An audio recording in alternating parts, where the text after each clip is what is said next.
I used to think the worst thing in life was to end up all alone. It's not. The worst thing in life is to end up with people that make you feel all alone.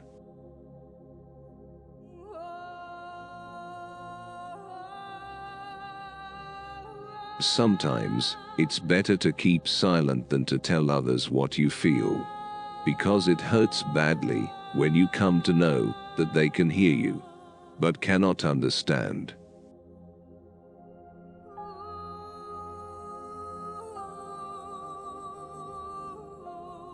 I'm sick of feeling like such a burden. I don't want to tell anyone how I feel, but I'm dying inside and feel like I'm about to explode.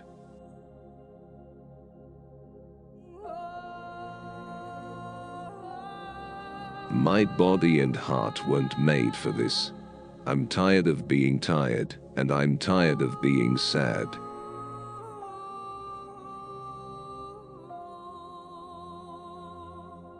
Not all scars show, not all wounds heal.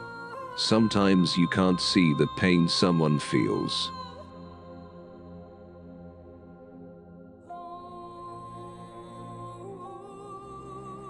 You don't know pain until you are staring at yourself in the mirror, with tears streaming down your face, and you're begging yourself to just hold on and be strong.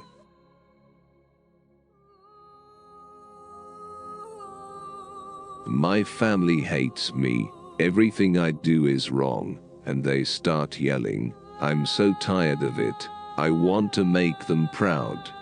But it just won't work, no matter what I do, it's always wrong.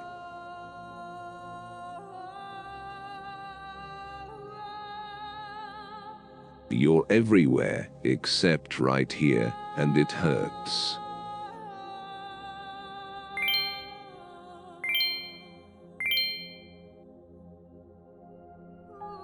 I'd rather be physically hurt than emotionally, because you can put a band-aid on your finger, but you can't put one on your heart.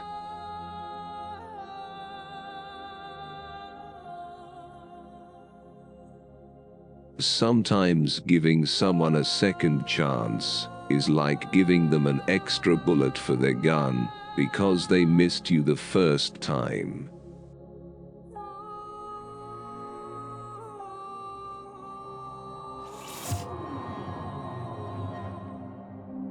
The meaning of suffering.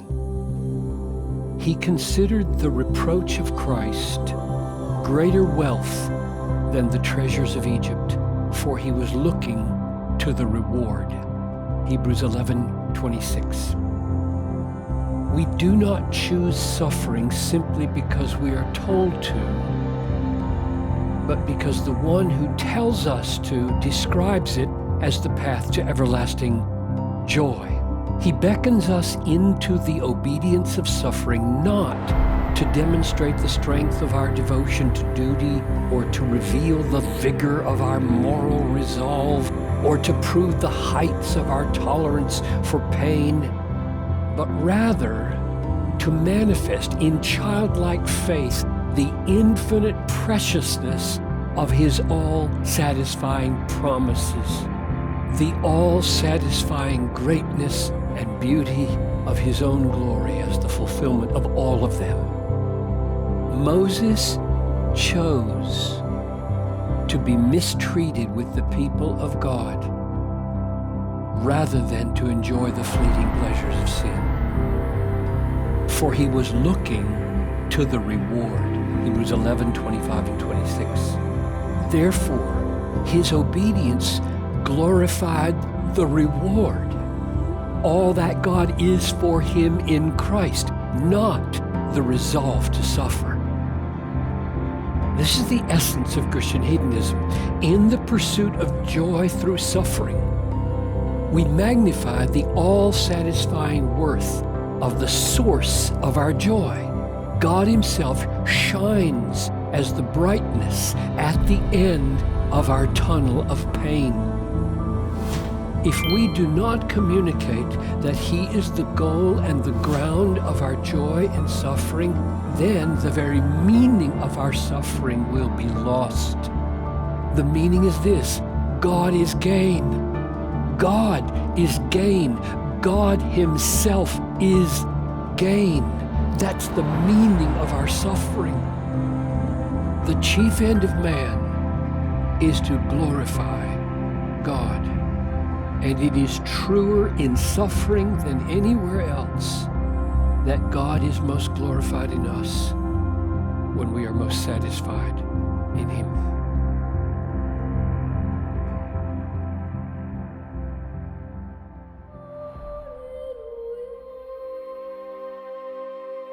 Hardship often prepares ordinary people for an extraordinary destiny.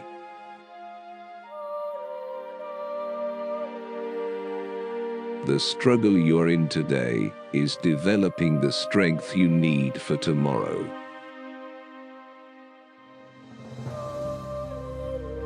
Suffering is not an obstacle to God's purpose, but a means of achieving it.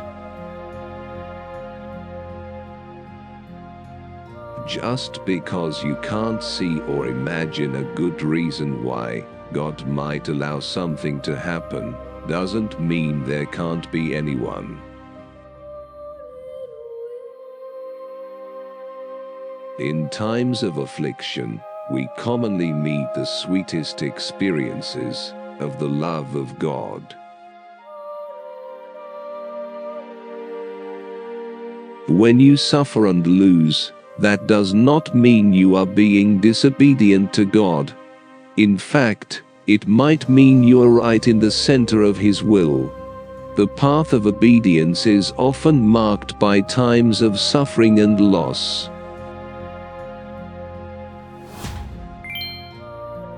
Suffering is unbearable if you aren't certain that God is for you and with you.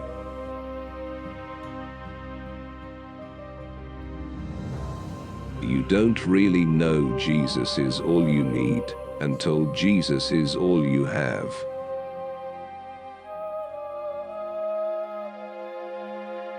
Even in the greatest afflictions, we ought to testify to God that, in receiving them from His hand, we feel pleasure in the midst of the pain, from being afflicted by Him who loves us, and whom we'll love.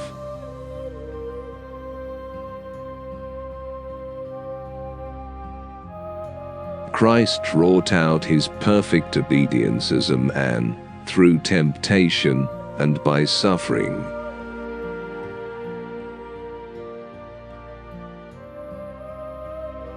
No matter what precautions we take, no matter how well we have put together a good life, no matter how hard we have worked to be healthy, wealthy, comfortable with friends and family, and successful with our career, something will inevitably ruin it.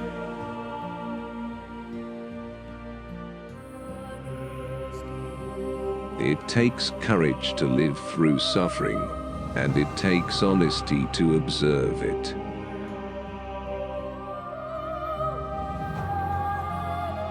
When you become consumed by God's call on your life, everything will take on new meaning and significance. You will begin to see every facet of your life, including your pain, as a means through which God can work to bring others to Himself.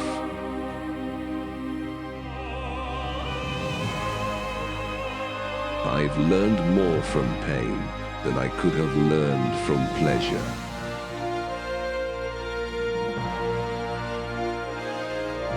Believe, when you are most unhappy, that there is something for you to do in the world. So long as you can sweeten another's pain, life is not in vain. For I consider that the sufferings of this present time are not worth comparing with the glory that is to be revealed to us. Romans 8:18.